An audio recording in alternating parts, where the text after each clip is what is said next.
안녕하세요. 2학기 기말고사 효성고등학교 2학년 기출분석을 시작하도록 하겠습니다. 이번 효성고등학교 2학년 2학기 기말고사는 12월 17일 어제 실시가 되었네요. 지금 이 영상 촬영 시점이 12월 18일이라 바로 하루 뒤인 오늘 촬영을 하게 되었습니다. 여러분 시험이 전체적으로 좀 어려웠는데 응시하시느라 고생 많으셨어요. 시험 범위 먼저 좀 분석해드리겠습니다. 먼저 교과서의 범위 그리고 학습지의 범위로 나눠볼 수 있는데 지난 중간고사 때와 마찬가지로 이번 기말고사 때도 교과서의 비중은 굉장히 적고요. 딱 3지문밖에 들어가지 않았고 문항수도 전체 우리 25문항에서 4문항밖에 나오지 않았습니다. 압도적으로 외부 지문의 그 비중이 크고요. 그리고 그 외부 지문 또한도 난도가 높은 고난도의 지문들이 많이 포함이 되었고 이제 난도도 높지만 분량도 적지 않은 그런 지문들이 많이 포함이 되어 있었습니다. 그 지문들 포함해서 우리 같이 이번에 여러분이 체감 난도가 좀 많이 올라갔다 이렇게 좀 생각이 되어지네요. 학습할 때도 좀 중간고사가 많이 늦게 마쳤기 때문에 기말고사에 이르기까지 학습할 수 있는 시간이 호흡이 좀 부족했다. 그럼에도 불구하고 열심히 잘 준비를 했다 이런 생각이 들었습니다. 전체적으로 이제 문항 그 세부 분석을 좀 들어가 보면 교과서의 비중은 말씀드린 바와 같이 4문항밖에 나오지 않아서 전체에서 한 16%밖에 차지를 하지 않아요. 나머지 21개의 문항은 전부 다 외부 이제 프린트인 학습지에서 나왔다고 보시면 되고 이 학습지는 일반적인 우리 고2나 고3 주로 고3이 되겠죠. 고3 평가원 기출 문제이거나 아니면 대학 수학능력시험 문제가 많이 포함이 되어 있었습니다. 영역별로 분석을 해봤을 때는 이번에는 특이하게도 지난 중간고사 때 과학기술이 많이 몰려있던 거랑 다르게 인문 분야의 지문들이 많이 포함이 되어 있었고 오히려 인문 분야가 사상이나 철학적으로 들어가게 되면 내용이 더 어렵고 심오해졌던 것 같아요. 같은 내용도 딱딱 떨어지기보다는 다양하고 난해하게 해석을 할 수 있는 그런 지문과 글들이 많고 워낙에 분량 자체가 길다 보니까 여러분이 학습하는 것 자체가 시간 소요가 크고 또 이런 비문학 지문의 특징은 한자어가 많죠. 그래서 어휘 해석하는 데에도 우리가 검색하고 찾고 기록하고 녹여서 적용하고 재해석하는 데에 시간이 많이 걸렸다 이렇게 봐줄 수 있을 것 같아요.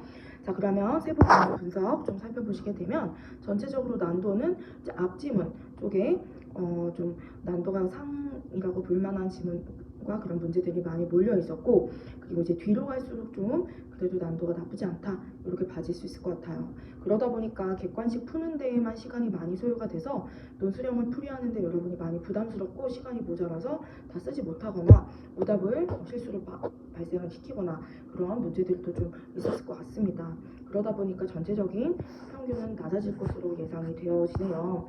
자, 우리 세부 문항 분석 같이 한번 보도록 할게요. 자, 먼저 본문의 내용에 대해서 우리가 꼼꼼하게 요약을 하고 정리를 하고 여러 번 분석 복습을 했었죠.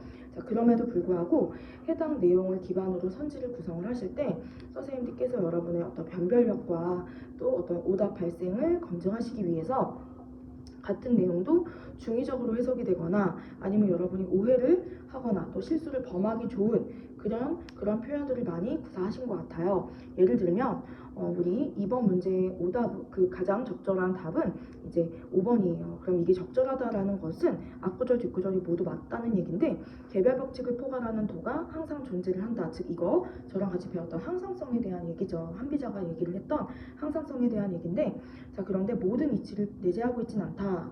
이게 그럼 왜 옳으냐? 자 여러분들께서 이게 개별 법칙을 포괄한 모든 이치가 다 내재되어 있어서 이게 지금 당연히 그 모든 시비 판단의 기준이 되고 맞아야 되는 거 아니야? 이런 생각이 들 수 있는데 모든 이치를 내재하고 있다라는 그 해당 워딩은 본문에 나와 있지 않아요. 개별 법칙을 포괄하고 다 우리가 포함할 수 있다라고 얘기했지. 그건 하나하나의 법칙이지 모든 것의 그 이치를 그 안에 내재하고 있다라는 말하고 같다고 볼 수 없거든요. 그게 그 소리 같고 이렇게 보면 되겠지 느낌적인 느낌으로 여러분이 고르는 습관대로 봤을 때 충분히 이 부분이 아니지 않나 틀리지 않나 이런 의구심이 들었을 수 있어요. 그리고 이제 그런 문제에 봉착했을 때 제가 항상 얘기하는 게 속어로 빨리 옳은 답을 골라야 한다라고 팁을 드렸었죠. 그래서 이 문제를 마친 친구는 이제 속어를 토대로 이 문제를 풀었었습니다.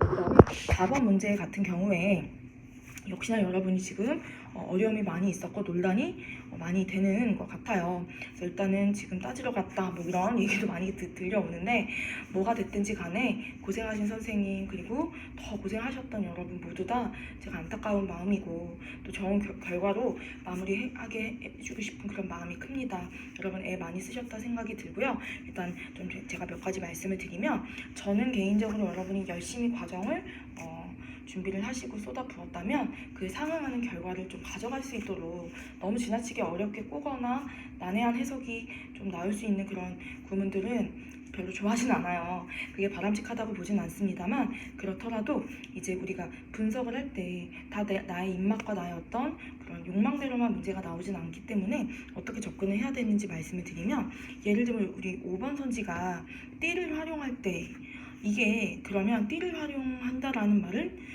우리 본문에 소개된 마지막 단락의 액추에이터로 봐야 하느냐 그 부분에서 이제 많이 갈릴 것 같아요. 대다수의 학생들이 액추에이터로 볼 수 있지 않아? 이렇게 생각을 할 것 같아요.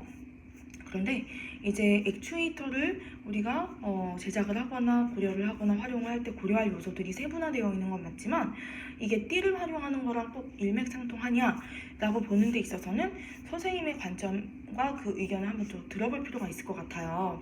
그래서 서로 보는 바에 대해서 우리가 다 옳다 나쁘다 하기보다 이제 그 얘기를 들어보고서 같이 판단을 좀 해봐야 될 것 같습니다.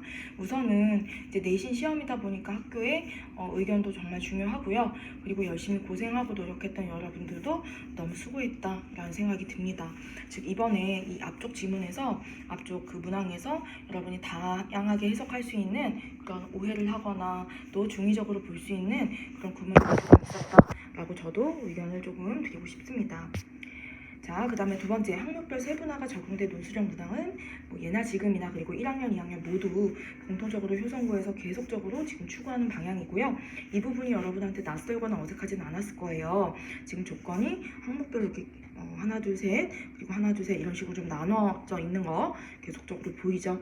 문제는 이 부분이 어렵냐, 뭐 쉽냐를 떠나서 이미 객관식, 특히 앞쪽 지문과 문제에서 여러분이 너무 당황하고 시간을 많이 쏟다 보니까 이제 뒤에 가면 갈수록 거의 건드리지 못하고 이제 끙끙 앓고 식은땀을 흘리느라 손을 잘 대지 못했던 것 같아요. 그런 점에서 여러분 너무 애 많이 쓰셨고 고생 많으셨다라고 생각이 듭니다. 힘내시고 최종적으로 수행평가랑 중간고사랑 합산해서 결과가 나오기까지 절대 속단하거나 망했다 이런 말을 함부로 하지 않고 잘 내일 있을 시험에 집중하시면 좋을 것 같습니다. 자, 그리고 여러분께서 지금 보시는 바와 같이 여기 제시된 그런 문제들을 좀 보시게 되면 사례들이 지금 공통적으로 제시가 되고 있죠. 자, 요 문제 같은 경우에는 지금 특정 지금 뭉크의 절규라는 그림이에요. 조금 인쇄 상태가 조금 흐릿하긴 한데 이렇게 하고 지금 입을 크게 벌리고 있는 그림이 보이실 겁니다. 요 뭉크의 절규라는 그림이고요. 오른쪽에도 가사례, 나사례 이렇게 사례를 제시를 하고 있어요. 즉 우리가 본문에서 배운 내용을 기반으로 해서 사례를 별도로 제작을 하고 그 사례를 여러분이 얼마나 잘 풀어내는지 그걸 논술이나 객관식으로 녹여서 문제를 출제를 하신 것 같습니다. 그래서 이 부분도 여러분 그렇게 낯선 유형은 아닌 것 같아요. 다만 역시나 거듭 말씀드리지만 시간이 얼마나 잘 확보가 되었느냐 이 부분이 좀 제일 중요한 부분이었던 것 같아요. 전체적으로 총평 좀 드리게 되면 난도가 많이 올라갔습니다. 교과서에 비해서 외부 지문을 기반으로 했던 문항들이 많이 늘어났죠. 그리고 원래가 좀 그런 비중이 컸었는데 특히나 이번에 외부 지문이 비중이 더 높았던 것 같고요. 그리고 지문에 제시된 내용과 이 사례, 조금 전에 보았던 이런 유형과 같이 연계를 같이 하는 그런 문제들도 계속적으로 출제가 되고 있고요. 그리고 상세, 하위 항목으로 나뉜 논술형 문항 계속적으로 출제하실 것 같습니다. 자, 그리고 이번 시험의 특이점으로는 본문에 제시된 그 내용에 대한 오해를 하거나 중의적으로 해석할 수 있는 선지들이 몇 개 좀 포함이 됐던 것 같습니다. 문학 시험에서도 제가 비슷한 얘기를 했었고 여러분이 그래도 좀 잘 풀어내기도 하고 또 오답이 많이 발생하기도 했는데 이번 비문학도 좀 마찬가지였던 것 같아요.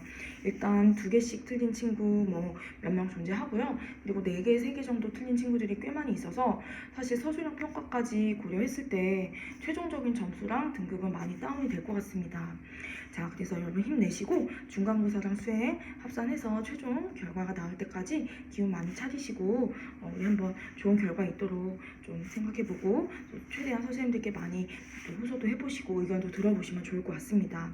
자, 앞으로의 준비 방향 좀 말씀드리면 외부 지문, 교과서 지문 우리가 꼼꼼하게 분석하고 신중하게 풀이하는 연습 열심히 해야 되겠죠. 또 명시된 서술에만 매몰되지 않고 추론도 할 수 있어야 되고 포괄적으로 이 글을 파악할 수 있는 문맥적 의미를 파악하는 연습은 제가 수업 때도 계속 강조를 했습니다. 여러분 이게 하루아침에 되지 않아서 많이 답답하고 힘들겠지만 그래도 착하고 좋은 마음으로 너무 성실하게 잘 따라줘서 개인적으로 고마운 마음이 큽니다. 여러분 정말 수고 많으셨고, 자, 이 모든 문해력이 뒷받침되려면 항상 그 기저에는 어휘력이 탄탄해져야 돼요. 어휘와 한자성어 문항 잘 대비를 해서 우리가 어휘력이 조금 더 향상될 수 있도록 더 많이 신경 쓰고 노력해서 방학 동안에 알차게 준비해서 더 좋은 결과 있을 수 있도록 서로 노력하면 좋을 것 같습니다. 지난 2년간 우리 여러분 그 수능을 치르기 직전까지 모든 이 시간들이 끝났고 이제 3학년이 되었네요.